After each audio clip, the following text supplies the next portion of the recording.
बिस्मिल्लाहिर्रहमानिर्रहीम, अस्सलाम वालेकुम। खेलों की खबरों पर तबसर और तजियों से जिस स्कोर के एक और प्रोग्राम के साथ सैयद याहिया हुसैनी आपकी खिदमत में हाजिर है। पाकिस्तान और न्यूजीलैंड के दरमियान 5 T20 बैनुल अक़वामी मैचों की सीरीज़ का आखिरी मैच कल वेलिंगटन में खेला जाएगा। न्यूजीलैंड को सीरीज़ में 3-1 की फैसलाकुन बढ़तरी हासिल हो चुकी है और पाकिस्तान टीम के पास आखिरी मैच जीतकर सीरीज़ में अपनी शिकस्त को 3-2 करने का आखिरी मौका है। ग्रीन शर्ट्स के लिए अच्छी खबर और न्यूजीलैंड के लिए बुरी खबर ये कि उनके fast bowler Matt Henry injury की वजह से उनकी टीम को दस्तयाब नहीं है, क्योंकि न्यूजीलैंड ने पहले 3 T20 और आखिरी 2 T20 के लिए जो स्क्वाड जारी किया उसमें मैट हेनरी शामिल थे। अब मैट हेनरी की जगह विल रोके टीम का हिस्सा होंगे। पूरी सीरीज़ में सिर्फ ऑकलैंड में खेला गया T20 ऐसा मैच रहा जहां पाकिस्तान ने तीनों शोबों में अच्छी कारकर्दगी का मुजाहरा किया और जारहा मिजाज हसन नवाज ने शानदार सेंचुरी बनाकर ख़ुद को साबित भी किया। लेकिन इसके अलावा शाहीन शाह अफरीदी, शादाब खान, इरफान खान न्याजी, मोहम्मद अली, खुशदिल शाह और जहांदाद खान सभी नाकाम साबित हो रहे हैं।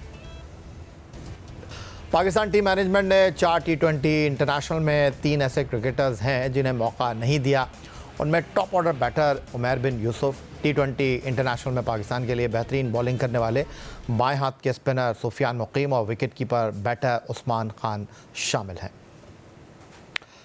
लाहौर से वीडियो लिंक पर हमारे साथ मौजूद हैं टेस्ट ओपनर और अपने जारहाना तबसरों और माहिराना तज्जियों से सिर्फ अवाम में ही नहीं बल्कि पाकिस्तान टीम के खिलाड़ियों के मुतासर करने वाले अहमद शहजाद साहब, खुश आमदीद कहेंगे आपको। अहमद, पाकिस्तान टीम अपना आखिरी T20 इंटरनेशनल मैच अब वेलिंगटन में खेलने जा रही है। सीरीज़ तो हम हार ही चुके हैं, तो जैसा कि उभरी हेड कोच आकिब जावेद साहब कह रहे हैं कि वो दरअसल एशिया कप और आइंदा साल होने वाले वर्ल्ड कप T20 की तैयारी कर रहे हैं, तो फिर इन तीनों क्रिकेटर्स को कम से कम एक मैच तो आपको लगता है देना चाहिए, या आपको ऐसा लगता है कि इनको सिर्फ एक मैच में मौका देना नाइंसाफ़ी होगा और जो टीम खेल रही है उन्हीं के साथ आखिरी मैच में भी मैदान में उतरा जाए?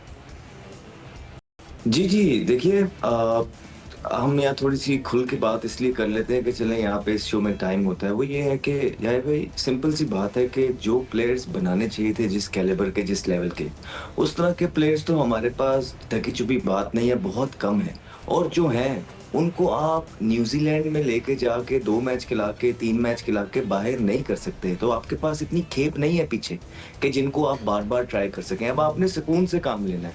जिनको आप खिला रहे हैं इनको आराम से पूरा मौका देना है और जो आपके बाकी रहते हैं अगले आने वाली सीरीज़ में आपने वक्तन ब वक्तन उनको भी ट्राई करते रहना है। क्योंकि इन्हीं के अंदर से आपने ये मेक श्योर करना है कि आपके जो भी रिक्वायरमेंट है वो पूरी हो जाए। तो मैं बिल्कुल इस बात से मुत्तफ़िक करता हूँ उनकी कि वो अगर ये बोल रहे हैं कि एशिया कप और वर्ल्ड कप की ट्राई कर रहे हैं, इसमें जो है ना ये लड़कों को मौके दे रहे हैं, बिल्कुल ठीक बात है, ये गलत बात नहीं। ठीक हो गया अहमद शहजाद साहब। शाहीन शाह अफरीदी के बारे में कुछ बात कर लेते हैं। शाहीन शाह पाकिस्तान के सबसे तजुर्बेकार और मुस्तनद बॉलर हैं।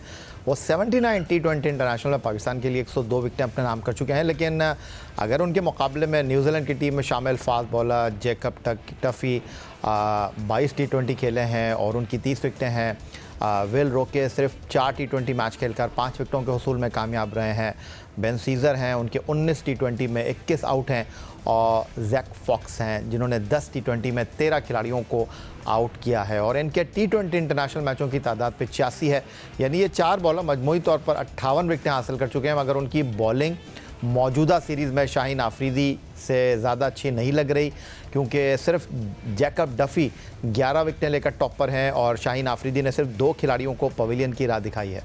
तो अहमद, ये कि शाहीन अफरीदी को पहले टेस्ट टीम से ड्रॉप किया गया, फिर वनडे स्क्वाड से उनको बाहर कर दिया गया और अब लगता है कि T20 टीम में भी उनकी जगह ऐसा लगता है कि वो बरकरार नहीं रख सकेंगे इस मौजूदा कारकर्दगी को लेकर। और आकिब जावेद तो माजी में ये दावा भी कर चुके हैं कि ये बॉलर्स ही हैं जिन्होंने T20 लीग के लिए अपने आप को तैयार किया है, ये T20 का स्टफ़ है। जी, इनमें सिंपली प्लेयर की अपनी भी गलती होती है, लेकिन एट द सेम टाइम हमारा जो कोचिंग स्टाफ भी होता है यार भाई, उस तरह का जो चीज़ें रिक्वायरमेंट होती हैं फाइन ट्यूनिंग, वो टाइम पे कर नहीं रहे होते हैं। अब लाइक 2-2 बॉलिंग कोचेस हैं पाकिस्तान क्रिकेट टीम के साथ। You expect better performances from your fast bowlers, you know, having them in the side. जो आकिब जावेद साहब हैं, अजहर महमूद साहब हैं, इनके एक्सपीरियंस से भी अगर कोई फ़ायदा नहीं पहुँच पा रहा है, इसका मतलब है कुछ गड़बड़ है। और जब आपकी फ़ॉर्म या कोई गड़बड़ चल रही होती है, इंटरनेशनल आप अगर खेलते रहते हैं ना, आपकी रिप्यूट नीचे आती रहती है और ये रिप्यूट बनाने में बहुत टाइम लगता है, लेकिन बिगड़ने में जिस तरह की परफ़ॉर्मेंस पिछले 6-8 महीने से चल रही है हमारे फ़ास्ट बॉलर्स की, वो बहुत डैमेज हो रही है। और शाहीन की जहाँ तक परफ़ॉर्मेंसेस की बात है, देखिए पास्ट में उन्होंने जब वो आए बड़े-बड़े प्लेयर्स की वो उन्होंने जगह ली, परफ़ॉर्मेंसेस की उन्होंने, उनका बॉल बोलता था, उनका जो बॉल था वो बात करता था। लेकिन अब पिछले काफ़ी देर में कि देखिए पाकिस्तान जिस तरह के वो हालात हैं पाकिस्तान में कि अगर थोड़ी बहुत आपकी परफ़ॉर्मेंसेस नीचे जाती हैं तो यहाँ पे आपको पूरा सपोर्ट मिलता है क्योंकि एज़ सच आपकी रिप्लेसमेंट्स उस लेवल की पड़ी नहीं होती। अगर आप पे इस तरह की बातें होने लग गई हैं कि आपको अब ड्रॉप किया जाए, इसका मतलब है कि आपकी परफ़ॉर्मेंसेस बहुत बिलो पार हैं, बहुत नीचे चली गई हैं। तो इससे बेहतर यही है, यंग है, जवान है, अपनी जो चीज़ें जिस तरह मेरे 8 कमबैक हैं, तो हर कमबैक जो है आपको पहले से ज़्यादा स्ट्रॉन्ग बनाता है अगर आप उसको पॉज़िटिवली लें तो। ये डिनायल वाले फ़ेज़ में इनके घर में जो है क्रिकेट के बड़े भी बैठे हुए हैं, शाहिद भाई भी हैं, वो इनको बड़ा हेल्प आउट कर सकते हैं कि इनको पॉज़िटिव रखें। ये जो डिनायल होता है ये सिर्फ़ टाइम वेस्ट करता है, गुस्सा चढ़ाता है। जो है ना एक्सेप्टेंस जितनी जल्दी आ जाए इंसान में, उतना ही फ़ायदा होता है। तो मैं तो इनको यही बोलूँगा कि एक्सेप्ट करना है, मेहनत करनी है, सर झुका के क्रिकेट खेलनी है। अभी बहुत क्रिकेट पड़ी है, बेहतर है कि जो चीज़ें ठीक नहीं हैं, वो बेहतर करके बेहतर तरीके से पाकिस्तान में आएँ और दोबारा से वही पहले ओवर में विकेटें चटकाएँ, जिस शाहीन अफरीदी को इस कौम को आदत है देखने की। क्या शाहीन अफरीदी आने वाले मैचों में विकटें चटखाएंगे जिस तरह अहमद शहजाद साहब फरमा रहे हैं, या फिर उनके लिए मसाइल जो हैं वो काफ़ी गंभीर हो रहे हैं? इस 4 T20 मैचों की सीरीज़ में अब तक वो 2 ही खिलाड़ियों को पवेलियन की राह दिखा सके हैं। 2 मैचों में वो विकेटलेस रहे हैं, तो अब देखना ये है कि क्या कारकर्दगी वो दिखाते हैं और क्या नहीं दिखाते। टेस्ट ओपनर अहमद शहजाद लाहौर से वीडियो लिंक पर हमारे साथ मौजूद हैं। अहमद, मसला क्या लग रहा है आपको? जिस तरह ब्रेक से पहले आप कह रहे थे कि आपके 8 कमबैक हैं और बहुत सिंपल फार्मूला है, आप परफॉर्म नहीं कर रहे होते तो आपको बेंच पे बैठना होता है, आपको बाहर जाना होता है। लेकिन अगर एक बंच ऑफ प्लेयर की मैं बात करता हूँ, पिछले चंद सालों में ये लाजिम व मलजूम रहे हैं टीम पाकिस्तान के लिए। लेकिन अब जब आईसीसी टूर्नामेंट में ये के बाद दीगरे हम पहले मरहले से ही घर पहुँच रहे हैं, तो आवाज़ें उठने लगी हैं, लोग नाराज़ हैं, एक्स क्रिकेटर आवाज़ उठा रहे हैं, क्रिकेट बोर्ड को भी कुछ मामलात का इदराक हो रहा है और वो खिलाड़ी जो टीम के लिए लाजिम व मलजूम थे वो एक एक करके किसी एक फॉर्मेट से ड्रॉप हो रहे हैं, जिनके बारे में शायद कभी किसी ने सोचा नहीं था। तो आपको लगता है कि ये पाकिस्तान क्रिकेट के लिए, इन खिलाड़ियों के लिए कितना अहमियत का हामिल होगा?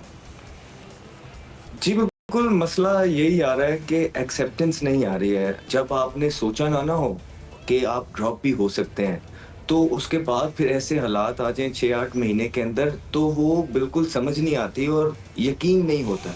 तो मसला ही सिर्फ़ ये हो रहा है कि ये प्लेयर्स कुछ आध प्लेयर्स थे जिन्होंने ये सोचा ही नहीं था कि ये भी ड्रॉप हो सकते हैं।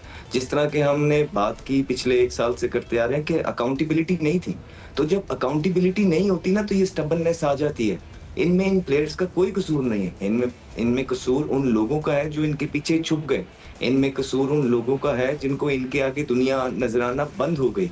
फिर इनमें कसूर उन लोगों का है जो जिन्होंने इनको फ्रैंचाइज़ीज़ के फेसेस बनाए और इनको पीछे से पुश करते रहे बिकॉज़ पीएसएल भी तो चलानी थी, ये उनके फेसेस हैं। तो जब इन्फ्लुएंस इतना ज़्यादा आने लग गया सिलेक्शन से और सबको प्लेयर्स को इन चीज़ों की खबर मिल गई और पता हो गया कि हमारे बगैर तो कुछ भी नहीं चल सकता है, तो यहाँ पे जो है ना वो प्लेयर स्टबर्न हो जाता है और वो सोच भी नहीं सकता कि वो बाहर होगा।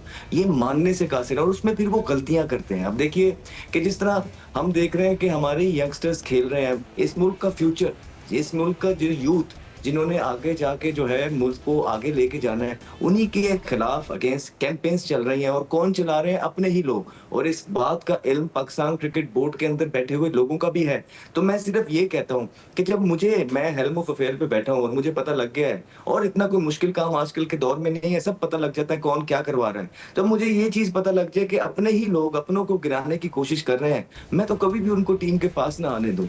किस तरह एक हार्मनी बन सकती है? प्लेयर्स को भी सब पता है, यंगस्टर्स को भी, सीनियर को भी, कि कौन कौन कैंपेन्स चलवा रहे हैं। तो इस माहौल के अंदर आप मुझे सिर्फ ये बताइए कि कैसे हार्मनी बनेगी, कैसे टीम एक बनेगी। तो और मुझे ये बता दीजिए कि क्या हमारे पास इस तरह के इंडिविजुअल्स पड़े हैं जो अकेले, जिस तरह पास्ट के अंदर थे, जो अकेले on the given day match जितवा देते थे। अगर तो इस तरह के हैं फिर तो आप उनकी ये सारी चीजें बर्दाश्त कर लें। अगर इस तरह के नहीं है तो फिर एक ही तरीका है जिससे आप मैचेस खेल सकते हैं और दुनिया को मसले में ला सकते हैं, वो है एक टीम बन के खेलना। और एक टीम बन के जब खेलना होता है इसमें सबसे पहली चीज ये होती है कि आप एक घर, एक फैमिली बनते हैं, एक दूसरे की बेहतरी सोचते हैं, तभी आप टीम। इस माहौल के अंदर जब प्लेयर्स को ये पता है कि हमारे ही अपने हमारे खिलाफ कैंपेन चला रहे हैं और दोबारा से वो भी टीम में आ जाएंगे उसी कोच के साथ जिनकी सिलेक्शन को भी उनके बड़े जो हैं घर वाले ये लोग चैलेंज करते रहे, वहां पे क्या माहौल होगा। तो मैं सिर्फ ये पूछना चाहता हूँ, इस माहौल के अंदर क्या हार्मनी, क्या टीम गेम, क्या हम एक होके खेल पाएंगे? ऐसा हो ही नहीं सकता है।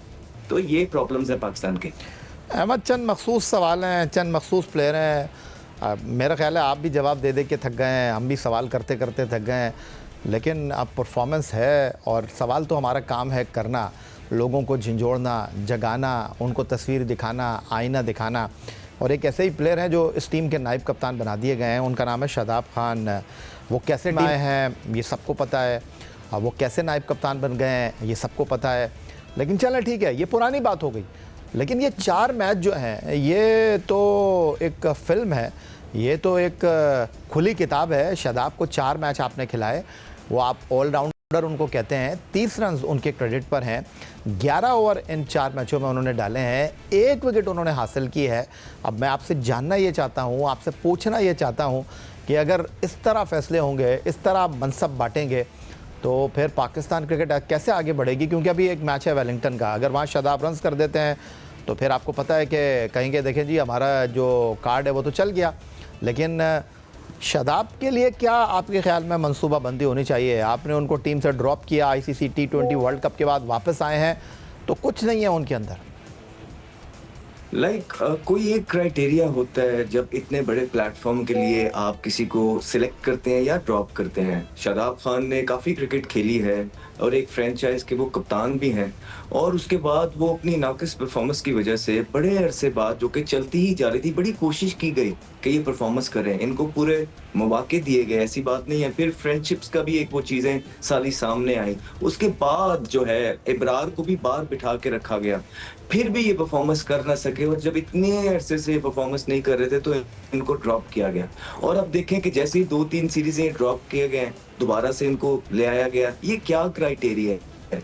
ये सेंचुरी भी कर दें, डजंट रियली मैटर। मुझे कोई ये बता दे कि कोई सिलेक्शन का क्राइटेरिया है कि इस बेस पे हम प्लेयर्स सिलेक्ट करते हैं और बाहर निकालते हैं। सबसे इंपॉर्टेंट सवाल ये है। इस तरह तो आप किसी को भी, आपको भी सिलेक्ट कर लेते हैं, किसी और को भी सिलेक्ट कर लेते हैं, किसी क्लब के बच्चे को कर लेते हैं, वो चल गया तो ठीक है, नहीं चला तो अल्लाह हाफिज। तो वो चल भी जाए तो क्राइटेरिया तो पूछा ही जाएगा ना, क्या क्राइटेरिया है। और फिर देखिए, जिस तरह मैंने आपको पहले भी बोला है कि आप अगर हम, क्योंकि हमारा कंपैरिजन बहुत ज़्यादा भारत के साथ किया जाता है, तो उनसे इसलिए कंपेयर कर देते हैं। आप देखिए कि आईपीएल के अंदर जो कोचेस हैं, क्या वो इंडिया की बड़ी साइड के साथ मुंसलिक हैं, या जो सिलेक्टर है अजित अकरकर जो सिलेक्टर हैं, क्या उनका कोई ताल्लुक कभी किसी फ्रेंचाइज से रहा है?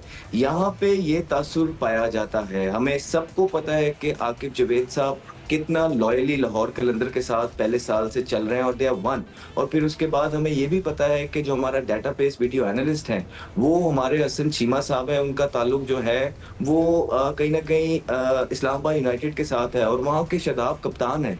अब उन्होंने भी अपनी फ्रेंचाइजीज बेचनी है, उन्होंने भी स्पॉन्सरशिप ढूंढनी है, अपनी टीम बेचनी है, और उनका मसला ये हो गया कि इन प्लेयर्स के ऊपर उन्होंने बहुत जो है इन्वेस्टमेंट कर दी भी है।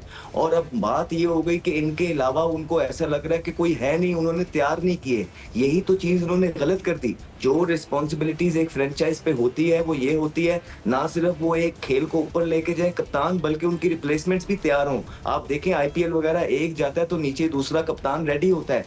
यहाँ पे इनको जो सो कॉल्ड बहुत क्रिकेट के नॉलेजेबल है, जिनके हाथ में पूरी पाकिस्तान का स्ट्रक्चर दे दिया गया है, इन्होंने क्या अपने जो एक जो जिनको 4-4 साल लेके चले हैं कप्तान, उनकी कोई उस तरह की 22 वर्ष रिप्लेसमेंट बनाई? कोई पाकिस्तान को कुछ दिया? मुझे ये बताएं कि आज ये कहते हैं टैलेंट नहीं है, किसकी जिम्मेदारियां थी टैलेंट बनाना? क्या आपको एनसीए से कुछ मिला? क्या ये मेंटोर्स ने आपको एक एक भी प्लेयर दिया एक एक टीम से 1 साल के अंदर? क्या पीएसएल ने आपको प्लेयर्स बना के उस तरह के दिए हैं? तो अब मसला सिर्फ ये आ रहा है कि कहीं ना कहीं पीएसएल की फ्रेंचाइजीज इन्फ्लुएंस कर रही हैं, क्योंकि वो उनके फेजेस हैं, उनको डालना जरूरी है। तो आप जब एक जो पाकिस्तान की टीम के अंदर अपनी फ्रेंचाइज बचाने के लिए चीजें करेंगे, वो फिर कभी भी कामयाब नहीं हो पाएंगे। रिजल्ट्स इसी तरह के आएंगे, लोग आवाजें उठाएंगे और आपके सिस्टम और स्ट्रक्चर पे आईब्रोज रेस करेंगे। अहमद, ये जो सारी बातें आपने की हैं, उसके बाद अगर मैं इन बातों को कंक्लूड करना चाहूँ तो जब 2015 वर्ल्ड कप के बाद कभी आपको टीम में ले रहे थे, कभी आउट कर रहे थे, और ये तो मैं काफ़ी अरसे से देखता आ रहा हूँ कि कोई सीनियर खिलाड़ी को अगर आपने हिलाना है तो हम नारा लगाते हैं कि जी यंग ब्लड को इस टीम का हिस्सा बनाओ, फ्यूचर के बारे में सोचना है। हर आईसीसी के टूर्नामेंट के बाद जब हम डिलीवर नहीं करते तो कहते हैं जी फ्यूचर की प्लानिंग कर रहे हैं। फ्यूचर की प्लानिंग वो कर रहे होते हैं जिनको अपने फ्यूचर का पता नहीं होता। तो ये जो बातें इस वक्त चल रही हैं कि जी एशिया कप की तैयारी कर रहे हैं, हम वर्ल्ड T20 की तैयारी कर रहे हैं, तो यही तो लोग थे जो कि इस टीम के साथ एसोसिएट थे। 2023 वर्ल्ड कप हम इंडिया में हार गए, चैम्पियंस ट्रॉफी हम पाकिस्तान की कंडीशन में डिलीवर नहीं कर सके, तो अब एक नया नारा लग गया है एशिया कप वर्ल्ड T20 की तैयारी हम कर रहे हैं। हाँ, ये नारा चले अच्छा है, एटलीस्ट एक नारा तो लग गया है।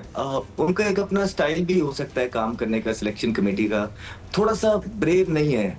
मुझे लगता है कि इससे थोड़े ज्यादा बहादुराना आप फैसले कर सकते हैं, थोड़ी और करेज शो कर सकते हैं। डर किस चीज का है? आपने 2-3 प्लेयर्स नए डाले हैं। देखिए, हम पूरा मीडिया जो है उनको सपोर्ट कर रहा है। इमेजिन जब आप पूरी खेप एक नई लेके चलेंगे और ये क्लियर मैसेज दे देंगे कि अब जो भी हो जाए हमने सिर्फ यंगस्टर्स बनाने हैं, डेवलप करने हैं, और ये एशिया कप तक या वर्ल्ड कप तक जितने भी मैचेस हैं हमने यंगस्टर्स को यूटिलाइज करना है और जीतने की भी कोशिश करनी है। लेकिन अगर जीतने की कोशिश करते हुए आप हार भी जाते हैं, फिर भी हमारी सपोर्ट आपके साथ होगी। हमें पता होगा कि आप अच्छी नीयत के साथ आगे बढ़ना चाह रहे हैं, लेकिन यहाँ पे आपका समझ नहीं आ रही कि आप कर क्या रहे हैं। आपने वही प्लेयर जो 7-8 इवेंट से खेल रहे हैं, आपने उनको भी एडजस्ट कर दिया, किसी को एक फॉर्मेट में, किसी को दूसरे फॉर्मेट में। मतलब आप किसी को नाराज भी नहीं करना चाह रहे हैं। क्यों? वजह क्या है? आप क्यों नहीं एक क्लियर कट मैसेज देते कि okay this is our way, this is how we going to play, ताकि ये सारी कैंपेन्स दम तोड़ दें। ये तब तक दम नहीं तोड़ेंगी जब तक आप क्लैरिटी के साथ मैसेज नहीं देंगे। इसी वजह से आपको ये सोशल मीडिया पे हंगामा भरपा मिलता है, बिकॉज कहीं ना कहीं प्लेयर्स को भी चांस नजर आ रहे होते हैं। जब प्लेयर को स्ट्रिक्ट मैसेज चला जाता है कि okay this is the only way you going to come back, that you have to play domestic season, you have to perform there, you have to get in 4 day cricket खेलनी है, पूरा 1 day 4 day T20 आपकी performance evaluate होगी, फिर you can only come back. ये एक straight message होता है जो कि हमारी ये सिलेक्शन कमेटी जो है देने में नाकाम रही है प्लेयर्स को। यही आज का हमारा प्रोग्राम था। एक्स अकाउंट पर आप हमें फॉलो कर सकते हैं, ईमेल कर सकते हैं, अपनी राय से आगाह कर सकते हैं score@jio.tv पर। इस दुआ, इस उम्मीद, इस तवक्को के साथ कि पाकिस्तान में खेल और खिलाड़ी तरक्की करते रहें, सैयद या हुसैनी को स्कोर की पूरी टीम के साथ अगले प्रोग्राम तक के लिए इजाज़त दीजिए। अल्लाह हाफ़िज़।